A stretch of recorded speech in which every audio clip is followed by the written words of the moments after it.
Hello, Alex here, and in this video I want to talk about my first roll of Cinestill's Redrum, an ISO 200 technically tungsten balanced red scale film formerly available in the 120 medium format, which I shot in the Hasselblad 2000FC. Let's get into it.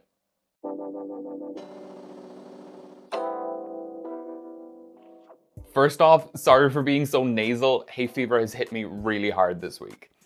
Cinestill's Redrum was a limited run of 800T that was rolled backwards, with the emulsion facing inwards towards the backing paper instead of outwards like normal. When shot, this would produce red scale images, almost monochromatic images ranging from red to yellow in tonality rather than your usual color palette, hence the name red scale, sort of like grayscale. Cinestill never said anything official about this in the marketing blurb, but I distinctly remember prior to its announcement and release there being a few posts on Reddit and Twitter where people had bought a normal roll of 800T and after shooting and developing it, they had underexposed, because they shot it at 800 or 500, red scale images, which was not expected, obviously. And then red scale came out. So the unconfirmed general idea is that this was probably a batch of 800T that was mistakenly rolled backwards, and that Cinestill either did a partial recall and got it back from dealerships, or just hadn't gotten much of it into the world at that stage, and took what they had, rebranded it as Redrum rather than trashing it, because the economy and effort required to reflip the emulsion and unroll and re-roll a bunch of 120 film just would not be worth it.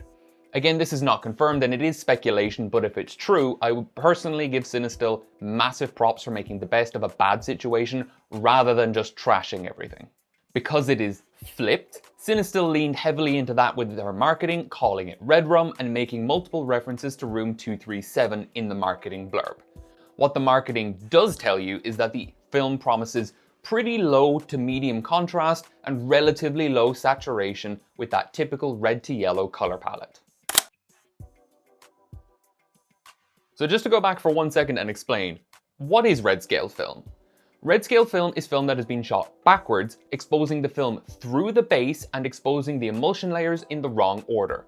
In normal color negative film, you expose the blue sensitive layer, then the green sensitive layer, and then the red sensitive layer in that order, with the blue sensitive layer on top and closest to your lens. When you red scale the film, you expose through the mask in the back of the base, and then you expose the red layer, then the green layer, and the blue layer. So the red layer receives significantly more light and the blue layer much less. And this results in a complete shift of your colors, giving you that red scale image as your images are dominated by the red sensitive cyan forming layer in your emulsion. What the orange mask does is effectively act as a glorified ND filter, reducing the amount of light that hits your emulsion because you're shooting through that, and you have to reduce your film's effective ISO by some number of stops to compensate for that. It's typically in the region of 2 to 4 stops for color negative films, though something like Kodak Aero Color, which lacks an orange mask, would need very little compensation by comparison. If you were to say accidentally shoot 4x5 Ektachrome red scaled, you just loaded it backwards into your holders, like say, I don't know, you're my friend Dylan, it would actually come out shockingly well because the clear base means that you can just still shoot it at ISO 100 and get a good result. I am a man of my word, and when I asked him how he wanted to be credited in this video, he said, "Courtesy of my eternal guardian, the moon to my sun, the yin to my yang, the death to my life." As Redrum is based on Kodak Vision 3 500T, the emulsion is coated onto an acetate base, and because it's based on Cinestill's 800T version of 500T, there is no remjet anti-halation layer. If that were there, it would basically be blocking light from passing through the base and you would get no image without exposing, I don't know, maybe another 8 to 12 stops, something ridiculous. In spite of that lack of a remjet anti-halation layer, you do not get the typical Cinestill halations that we would associate with Cinestill products because the base is on the wrong side in this case. Cinestill 800T has a nominal ISO rating of 800 as developed in C41 chemistry, and due to the effects of the orange mask, Cinestill recommends shooting Redrum at ISO 200. Although the film is strictly tungsten balanced because you're doing so much red warming stuff with the emulsion and the base, It effectively doesn't matter and you can shoot it under any lighting conditions. This is a color negative film, and Cinestill recommend development in the C41 standard chemical process, which yields negatives that must be inverted either during the scanning or printing process to yield your final positive images. Of course, if you prefer, you could develop it in ECN2 chemistry because it is, at the end of the day, a variant of Vision 3500T.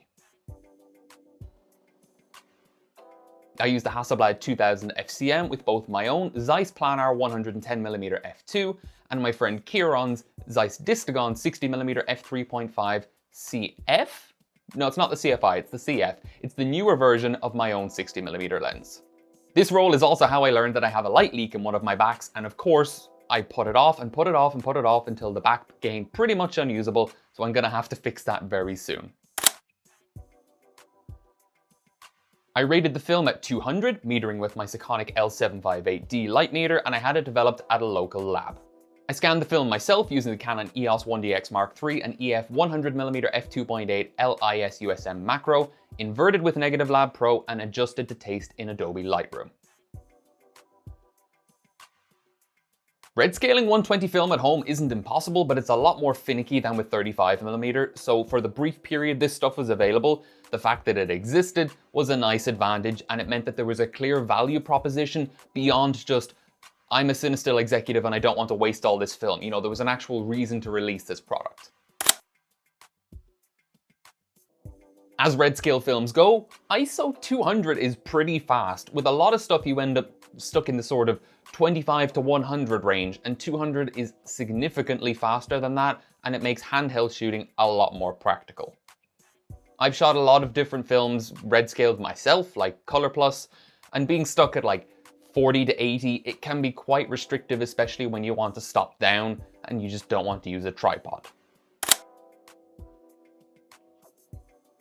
Like all redscale films, you do have a bit of room to play with the color palette by adjusting your exposure. Not in the pastel portrait kind of sense, but when you underexpose redscale film, your shadows and blacks go very purple, which can be quite a nice look depending on the shot. And when you overexpose, more light gets through the red sensitive layer to the second middle emulsion layer, the green sensitive layer, so your highlights take on a more greenish tint rather than a yellow tint, which might not always look nice, in my opinion, but it's an option that you can work with.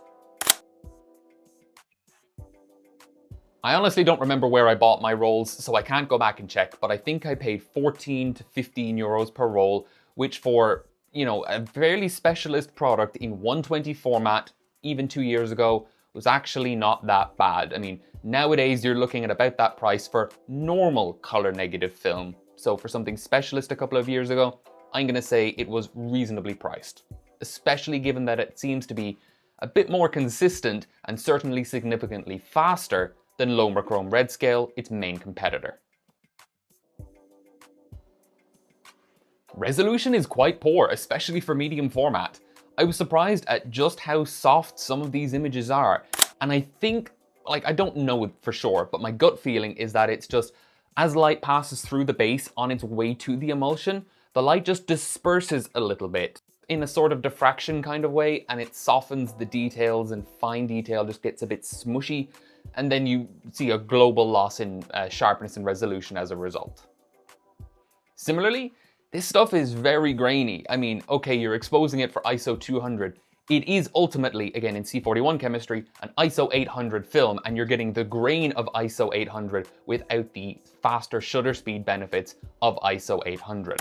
If you want a cleaner redscale look, you have to take a slower film, redscale that, and then you're into the, you know, ISO 25 to 50 kind of range again, and you have to deal with that.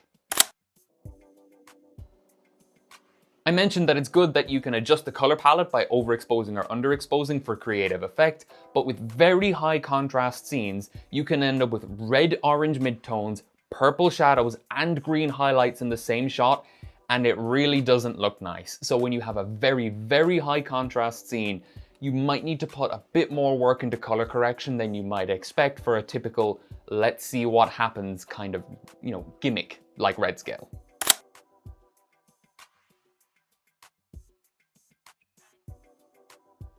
When I was walking home from work during the week, I saw these flowers blooming in one of my neighbor's hedges, and I thought it would just be a nice shot. I shot this with the 110F2 at, I think, 2.8, just for that little bit of depth of field because I was quite close. And I still got a lot of foreground separation, and the bokeh rendering is actually quite nice in this shot. I vaguely laid it out into quadrants, and it mostly worked out. I would have liked to pick out that bud or bit of leaf in front of the flower itself, but I'm not exactly going to go plucking my neighbor's garden just to make my own photos better. It still kind of worked, and that backlighting worked in a kind of a dramatic way. There's a good balance of tones here. Tones with an S, not a Z. Where you've got that slight purple tint of the shadows, a bit of green in the highlights, but it's not overly excessive in either direction. I wanted to shoot the Dublin bikes, and honestly, I rarely get this to work out when I shoot them because they're not that interesting of the subject.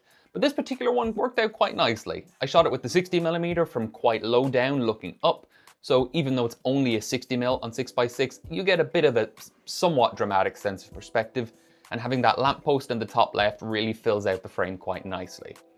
There are a couple of other small details, like how all the trees more or less line up with the bike forks and the seat posts as sort of an eco thing. But overall, it's just kind of a nice shot. You know, you've got urban, you've got nature, everything kind of lines up in a nice enough way. This one is definitely my favorite photo from the roll, and it was definitely better with the 60mm than the 50mm that I had with me at the time. I did frame it up with both, and the 60 worked much better. I shot it at 1/15th of a second because I couldn't set up a tripod in this place, and I was just surprised that it actually came out sharp.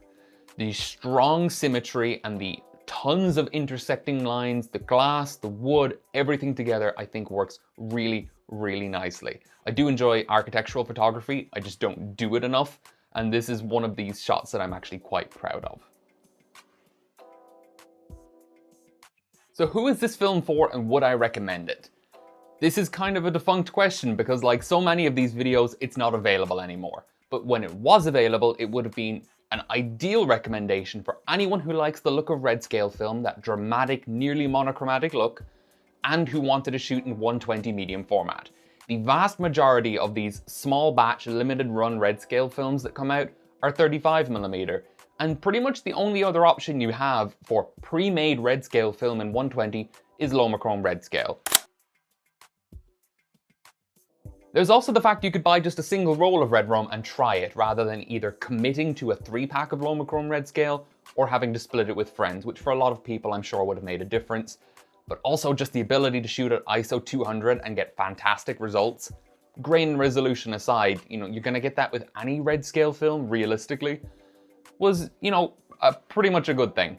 I really like redscale film, and I've been enjoying shooting it under a variety of different conditions outside of this roll, both analog and with digital, emulations of redscale look, especially under foggy conditions, which is something I might try and do with my last roll of this.